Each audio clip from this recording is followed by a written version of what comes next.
is good, YouTube? Quinn Wade Basketball Analysis coming to y'all with a quick video. I wanted to let you guys know I got some new merchandise available, not just t-shirt anymore. I got different type of t-shirt, different type of shirts and logos that you can purchase on my spread shirt, and also hoodies now. We have expanded and added more to the channel and more merchandise for the brand. Thanks for supporting. It will be in the description and the links will be in the comment section below. Thanks for helping me and supporting the movement. Quinn Wade Basketball Analysis. I'm going to check out the video. What is good, YouTube? Quinn Wade Basketball Analysis coming to y'all with another video. We're going to talk about the Toronto Raptors, a team that just won an NBA championship for the first time in franchise history. But as free agency continued to go, and now literally over a month later since free agency has started, where everybody was breaking rules, signing contracts before the contract was even signed, and announcing they was on teams before they was even technically signed to the contract. We look at the Toronto Raptors and we're like, wow, this is a team that went from one of the favorites to win the East after they made the Kawhi Leonard trade to now they're in a situation with no Kawhi, no DeMar DeRozan. And not too many people care or even talk about the Raptors. When they talk about the best teams in the East, they say Philly. They say Milwaukee, and a lot of people starting to say the Celtics. But one name you don't hear is the Toronto Raptors. And that's the sad part about it, because they was dominant without Kawhi Leonard for majority of the season. Nick Nurse got a lot of credit for being a great coach, especially making adjustments and trying out different things and trusting in his players in the playoffs where you make your biggest name, especially if your first year as an NBA head coach turns into an NBA title over the two-time defending champion Golden State Warriors. Even though things did go their way and things really does happen, name a champion. Even the Shaq and Kobe, the last three-peat, they had buzzer beaters, game winners that helped them seal their victory as champions. And we see that with the Raptors, the Kawhi Leonard shot, KD going down, Clay going down. You need some type of help, and they took full advantage of it. And that's one thing I always got to give credit to this Raptors team. They did beat Milwaukee to get a chance to even win a championship. They got past Philly. Yeah, it was a tough shot, but people forget, if he missed that shot, they still go into overtime and they still have a chance to win that game and still face the Bucks, who they beat 4 straight times, and that was the only time the Bucks lost 3 straight, but they beat the Bucks 4 straight times and won the title. So I think that this team is the biggest question is, can they compete without a superstar? We've seen how great Kyle Lowry played in some games throughout the playoffs and in the NBA Finals. But he is getting older. He's not the same defender. He's not the same offensive player. Marc Gasol was here and there in the playoffs, and he even said that he was real tired and fatigued after they won the championship. And that just shows you how age is catching up to him, and he's no longer the same defender. He's still a quality defender, but you're going into another season with him being a year older. Not only that, people forget OG didn't even play one game in the playoffs, which people don't even remember how good he was before Kawhi Leonard even got there. People felt like he was going to be a great player 2 years ago. And even then, last year, he had a breakout season the year before they won a title, and people started having a lot of respect and started putting him up there as one of the players with high potential.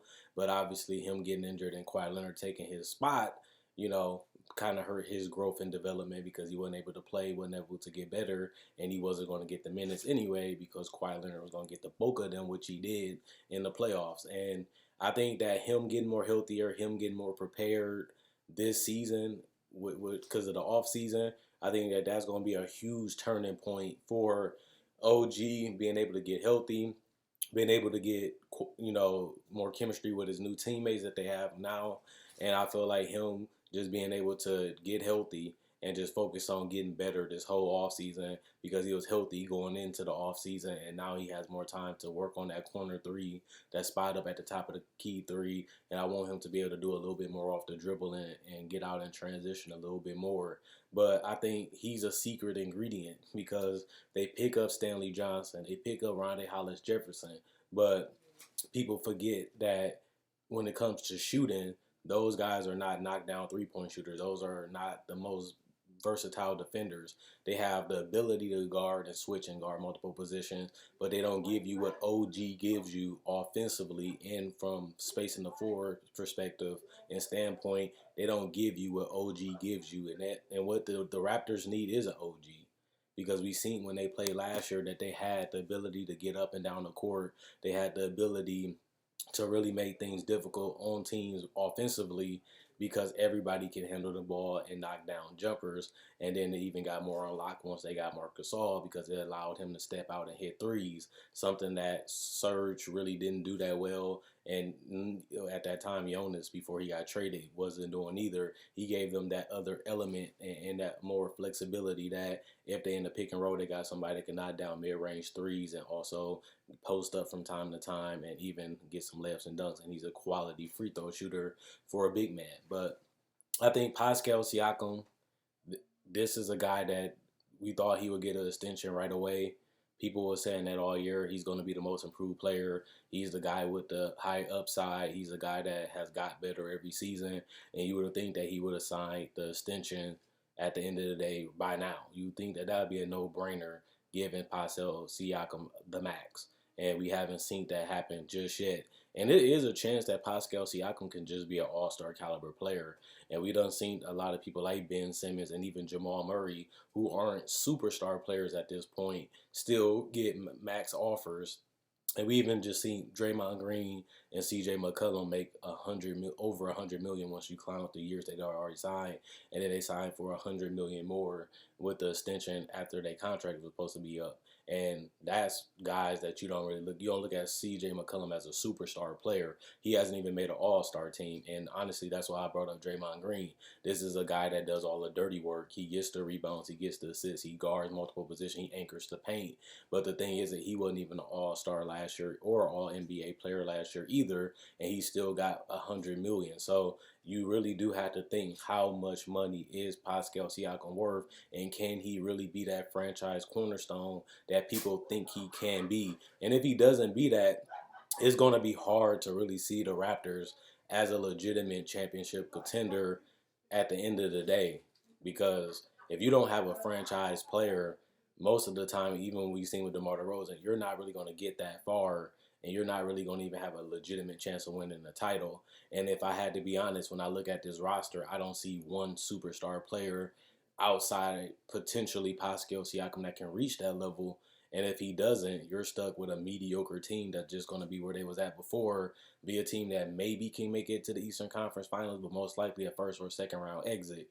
And I don't really see Pascal Siakam being this dominant takeover, destroying people player, even though it is possible, because I also didn't see him being a player that he is right now this quick. So I'm not the person to ask, but I'm also a person that respects Pascal Siakam game.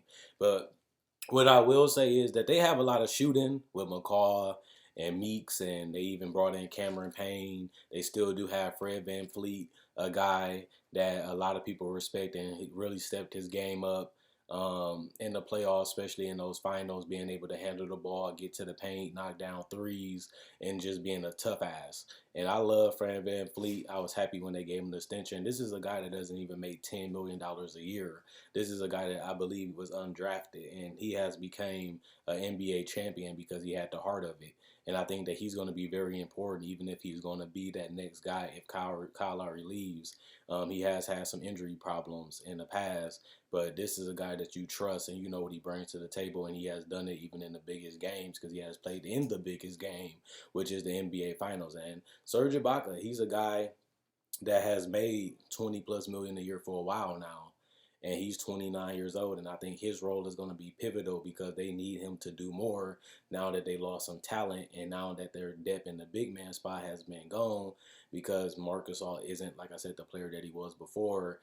Serge Ibaka is going to have to do more, in my personal opinion, because this is a guy that has the size, has the speed, and has the ability to knock down shots, but he has been one of the most inconsistent Raptors for the last couple years. Yeah, he steps up some games, but they need him to be more consistent if they want to be a serious team in the East. Because when you look at the East, it's not really too many teams that you're going to be afraid of.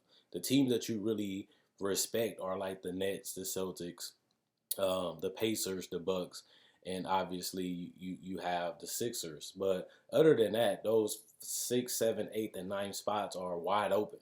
And I don't consider the Nets right now as a championship contender as they are currently constructed. I think they up there with the Raptors when it comes to talent, especially since they got Kyrie Irving.